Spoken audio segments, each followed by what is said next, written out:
मला आठवतंय लहानपणी आई म्हणायची की नीट वाग, चांगलं वाग, नाहीतर लोक तुला नावं ठेवतील. आपण त्या लहानपणापासून कधी मोठे झालोच नाही. त्या शिकवणी घेऊनच आपण जगत आलो आणि त्यामुळे काय झालं की जे आपल्या मनातल्या गोष्टी आहेत, ज्या आपल्याला बोलायच्या आहेत, त्या आपण कधी बोलूच शकत नाही त्या चांगुलपणाच्या आडाखाली.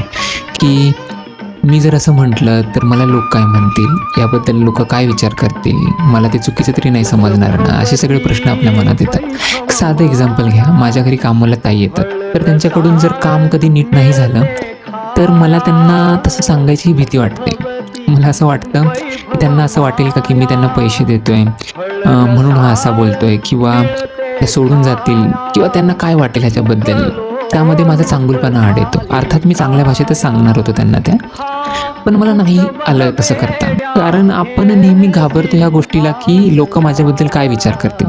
तुम्ही कसेही जरी वागला तरी लोक तुमच्याबद्दल जो विचार करायचा आहे तो करणारच आहे.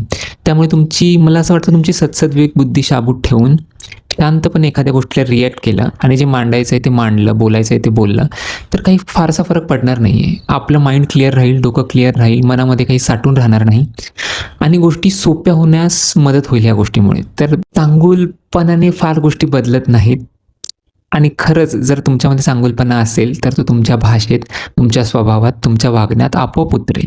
त्याची काळजी तुम्ही करू नका.